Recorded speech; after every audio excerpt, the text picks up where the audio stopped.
Hello friends, welcome to Katiyar DK education point. I am Divya और आज हम ईवीएस की क्वेश्चंस की प्रैक्टिस करने वाले हैं, जिसमें कि हम एनसीईआरटी और पेडागोजी दोनों तरीके के क्वेश्चन करने वाले हैं। और ये क्लास आपकी सीटेट पेपर 1 के लिए है। तो चलिए क्लास को शुरू करते हैं। पहला क्वेश्चन है आपका, कलमकारी पेंटिंग जो है वो भारत के किस क्षेत्र की प्रमुख लोक कला शैली है? तो बेटा कलमकारी कहाँ की है? पहला ऑप्शन है आपका झारखंड, दूसरा है बिहार, तीसरा है उत्तर प्रदेश या फिर आंध्र प्रदेश। तो जो कलमकारी है बेटा वो कहाँ की है? आंध्र प्रदेश की है। तो ऑप्शन नंबर डी आपका बिल्कुल इसमें करेक्ट हो जाएगा। कलमकारी जो है बेटा वो आंध्र प्रदेश की लोक कला शैली है। चलिए आगे बढ़ते हैं हम। खेजड़ी वृक्ष के बारे में नीचे दिए गए कथनों पर विचार कीजिए। खेजड़ी वृक्ष जो है ये मुख्यतः रेगिस्तानी क्षेत्रों में पाया जाता है। ये बात बिल्कुल ठीक है, ये रेगिस्तानी क्षेत्रों में पाया जाता है। ऑप्शन नंबर 1 बिल्कुल करेक्ट है। इसे बढ़ने के लिए अधिक पानी की आवश्यकता नहीं होती है। ये बात भी बिल्कुल ठीक है।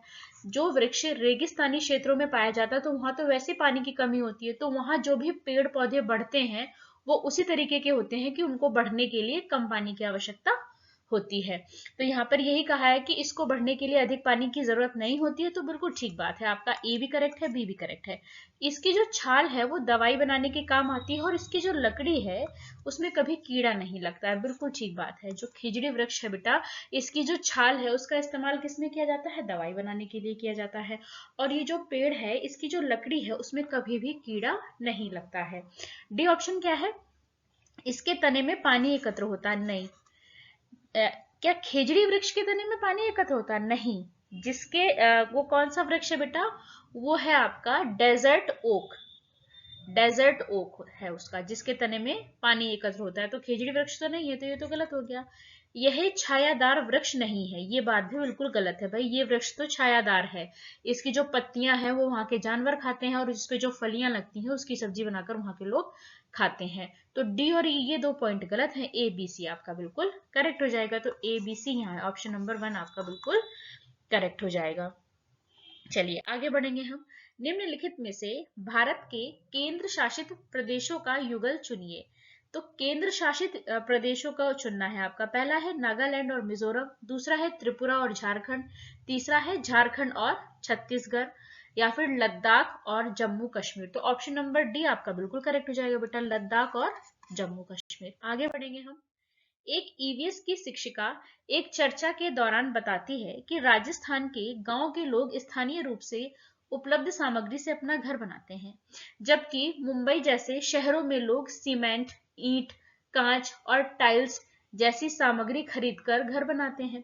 इस चर्चा के आकलन के लिए सीखने का प्रतिफल है। पहला अवलोकन और रिकॉर्डिंग, दूसरा विश्लेषण, तीसरा है प्रयोग, डी है आपका तुलना करना और विश्लेषण। देखो बेटा यहाँ पर दो जगह की बात की गई है, एक राजस्थान की बात की गई और दूसरा मुंबई की। तो इसमें क्या है बच्चा?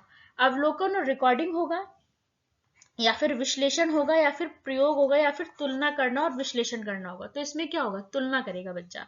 राजस्थान के जो घर है वहां और जो मुंबई के घर है वहां तुलना करेगा और विश्लेषण करेगा। तो ऑप्शन नंबर डी आपका बिल्कुल करेक्ट हो जाएगा। आगे बढ़ेंगे हम। सचिन सामाजिक आर्थिक अभावग्रस्त पृष्ठभूमि से संबंध रखता है। उसकी कक्षा अध्यापिका श्रीमती खुराना को उसकी सहायता करनी चाहिए और कक्षा में ऐसा वातावरण और स्थिति बनानी चाहिए जिससे उसके सांस्कृतिक और सामाजिक परिवेश को सम्मान से देखा जाए। दूसरा, उसकी क्षेत्रीय भाषा और बोली को हतोत्साहित करके अंग्रेजी पर जोर दिया जाए। एक बात बताइए मुझे, क्या आप किसी भी बच्चे की जो क्षेत्रीय भाषा है, जो बोली है, उसको हतोत्साहित करेंगे? बिल्कुल भी नहीं, ये बिल्कुल गलत है। तो इसे तो काट दीजिए आप। तीसरा क्या है? उससे एक अलग समूह के रूप में चिन्हित करेंगे। हमें बच्चे के साथ ऐसा कुछ भी नहीं करना, तो ये भी बिल्कुल गलत है। उसे वे शिष्टाचार और आदतें सिखाएंगे जिन्हें वह सोचती है कि उनके पास उनकी कमी है, तो हम ऐसा भी कुछ नहीं करेंगे। ये तीनों ही ऑप्शन आपके गलत है बेटा। ऐसा कोई काम जिससे बच्चे में हीन भावना आए या उसको क्लास के बाकी बच्चों से अलग महसूस हो, तो हमें ऐसा कुछ भी नहीं करना। अलग महसूस करने से मतलब कि वो नीचा महसूस करे अपने आप को। ठीक है? अगर आप बच्चे को ये कहेंगे कि तुम्हारी जो बोली और भाषा है वो ठीक नहीं है, आप अंग्रेजी में ही बात। तो ये क्या होगा, बच्चे को हतोत्साहित किया आपने। आप कहते हैं कि इस बच्चे का अलग समूह के रूप में से चिन्हित कर दो, तो वो भी गलत है। उससे क्या होगा, बच्चा क्लास में नहीं बैठेगा, बच्चे और हंसेंगे, उसका मजाक उड़ाएंगे।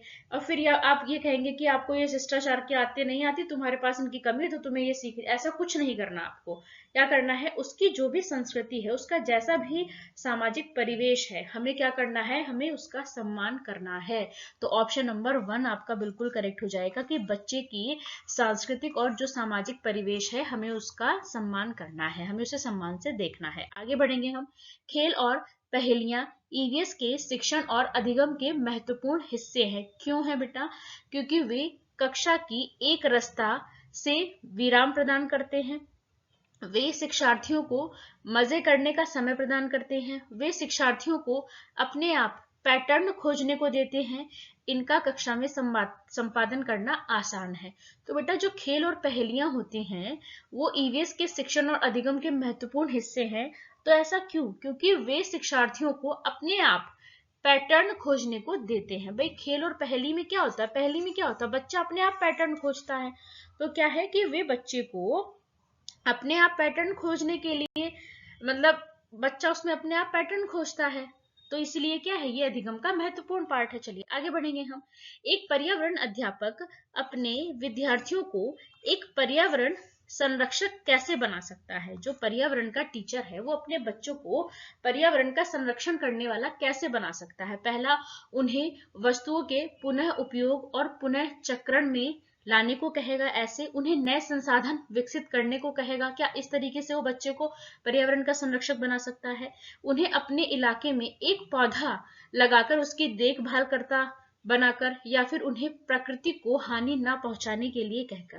बेटा इन चारों ऑप्शंस में सबसे बेस्ट आपको कौन लगता है, सबसे बेस्ट कौन सा लग रहा है आपको। क्या कि बच्चे से कहिए कि आप स्वयं एक पौधा लगाएं और उसकी देखभाल करें।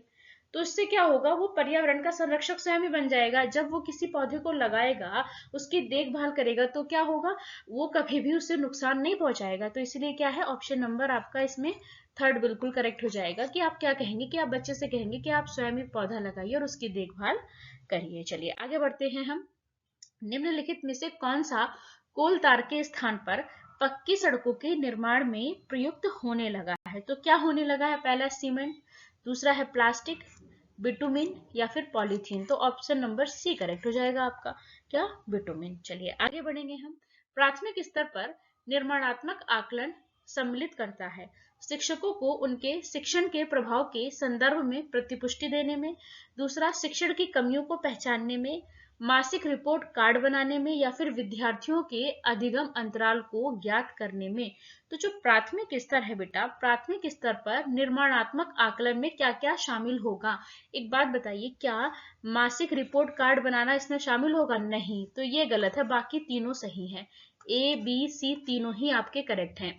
शिक्षक जो है उसके जो शिक्षण है उसके प्रभाव के संदर्भ में प्रतिपुष्टि भी देगा, दूसरा क्या है, जो कमियां हैं उनको भी पहचानेगा, और विद्यार्थियों के अधिगम अंतराल को भी ज्ञात करेगा। तो आपका ए बी और डी करेक्ट हो जाता है। ए बी और डी कहाँ दे रखा है, यहाँ पर ए बी और डी, ये आपका करेक्ट हो जाएगा, क्योंकि सी आपका गलत है कि मासिक रिपोर्ट कार्ड बनाने में, ऐसा नहीं है ना। आगे बढ़ेंगे हम। मधुमक्खी को कौन सा फूल सबसे ज्यादा पसंद है, गुलाब का, गेंदे का, लीची का या फिर सूरजमुखी का। तो कौन सा पसंद है, लीची का। और लीची का फूल कौन से महीने में खिलता है, फरवरी में। तो यहाँ पर क्या है, लीची। चलिए आगे बढ़ेंगे हम। पर्यावरण अध्ययन की शिक्षिका निम्नलिखित में से कौन से क्रियाकलाप का अपने विद्यार्थियों में प्रक्रिया कौशल विकसित करने के लिए उपयोग कर सकती है। बच्चे में प्रक्रिया कौशल को विकसित करने के लिए कौन से क्रियाकलाप का उपयोग कर सकती है। पहला क्या है, नृत्य करना, दूसरा बागवानी, वाचन या फिर गायन। तो ऑप्शन नंबर 2 आपका करेक्ट हो जाएगा, क्या, बागवानी करना। बच्चों में क्रियाकलाप जो प्रक्रिया कौशल है उसको विकसित करने के लिए क्या करना चाहिए, बागवानी करना। तो यहाँ पर इन चारों ऑप्शंस में कौन सा करेक्ट है बेटा, बागवानी करना। चलिए आगे बढ़े। एक अध्यापक ने कक्षा में हमारे देश के उत्सवों पर विचार विमर्श किया। विभिन्न संस्कृतियों के बावजूद भी कुछ उत्सव जो है वो आम है और पूरे देश में मनाए जाते हैं। वो कौन सी संकल्पना का कक्षा में विचार करने की कोशिश कर रहा या रही है। पहला क्या है, हमारे जीवन में उत्सवों का मूल्य, बिल्कुल ठीक बात है। विभिन्न संस्कृतियों में एकता है, ये बात भी बिल्कुल ठीक है। उत्सवों में कोई सांस्कृतिक या प्रादेशिक अवरोध नहीं होता है, बिल्कुल ठीक है। उत्सव जो है वो हमें शांति और आनंद देते हैं, ये बात भी बिल्कुल ठीक है। तो इसमें तो सारे ऑप्शन ठीक है आपके, ए बी सी डी ये चारों ही आपके करेक्ट हैं। चलिए आगे बढ़ेंगे हम। बगीचे में दो बर्तन में बीन के बीज भिगोए गए हैं। अध्यापक ने राधा को एक बर्तन को छाया में और दूसरे को सूर्य के प्रकाश में रखने के लिए कहा। राधा को प्रतिदिन के अवलोकन का रिकॉर्ड रखने को कहा। इससे राधा को सहायता मिलेगी। पहला, आत्मविश्वास बढ़ाने में, अवलोकन कौशल विकसित करने में, संप्रत्यों की प्रस्तुति में, या फिर समयबद्धता और अनुशासन में। तो बेटा इसमें किस चीज में उसको सहायता मिलेगी, अवलोकन कौशल को विकसित करने में। ऑप्शन नंबर 2 करेक्ट हो जाएगा। टीचर ने क्या कहा कि दो बर्तन लो, है ना, जिसमें बीन के बीज भिगो दो, और एक को कहाँ रखना है, छाया में रखना है, और दूसरे को कहाँ, सूर्य के प्रकाश में रखना है। फिर राधा को क्या करना है, अवलोकन का रिकॉर्ड रखने के लिए कहा। तो इससे क्या होगा, अवलोकन कौशल जो है वो विकसित करने में सहायता मिलेगी। चलिए आगे बढ़ेंगे हम। कक्षा 3 के अध्याय ऊंची उड़ान में पक्षियों के विषय पर चर्चा करते हुए शिक्षक टीना छात्रों से कहती है कि वे अपने आसपास पक्षियों और उनकी विशेषताओं का अवलोकन करें। तो इस क्रियाकलाप का क्या लक्ष्य है, टीचर अगर बच्चों से ये करवा रही है तो उसका उद्देश्य क्या है, क्या लक्ष्य है। पहला, छात्रों में पक्षियों से संबंधित जानकारी का आधार विकसित करना। दूसरा, बच्चों में पक्षियों के बारे में ज्ञान का आधार विकसित करना। तीसरा, बच्चों में पक्षियों के प्रति जो है वो रुचि का विकास करना। या फिर बच्चों में पक्षियों के बारे में वैज्ञानिक समझ विकसित करना। तो बेटा इससे क्या करना चाहती है, वो बच्चों में पक्षियों के प्रति क्या है, रुचि का विकास करना चाहती है। ऑप्शन नंबर 3 आपका बिल्कुल करेक्ट हो जाएगा। अगला क्वेश्चन है आपका, विद्यार्थियों को पर्यावरण समस्याओं तथा उनके समाधान संबंधित मॉडल बनाने और राष्ट्रीय प्रदर्शनी में भाग लेने के लिए कहा जाता है। यह विद्यार्थियों को संलग्न रखने का अच्छा तरीका है, क्योंकि विद्यार्थी मॉडल बनाने में व्यस्त और संलग्न रहते हैं। मॉडल बनाने में कीमती सामान खरीदने में उन्हें आनंद मिलता है। मॉडल बनाने से विद्यार्थियों में सृजनशीलता और समालोचनात्मक सोच का विकास होता है। मॉडल निर्माण से कक्षा की जो नीरसता है वो भंग होती है। तो बेटा बताइए इसमें चारों ऑप्शंस में सबसे बेस्ट कौन सा है। मॉडल बनाने से बच्चे में सृजनशीलता और समालोचनात्मक सोच का विकास होता है। ऑप्शन नंबर 3 आपका बिल्कुल इसमें करेक्ट हो जाता है। तो यहीं पर हमारे 15 क्वेश्चंस कंप्लीट होते हैं। वीडियो अच्छी लगे तो लाइक करें, शेयर करें, चैनल को सब्सक्राइब करें। Thanks for watching this video.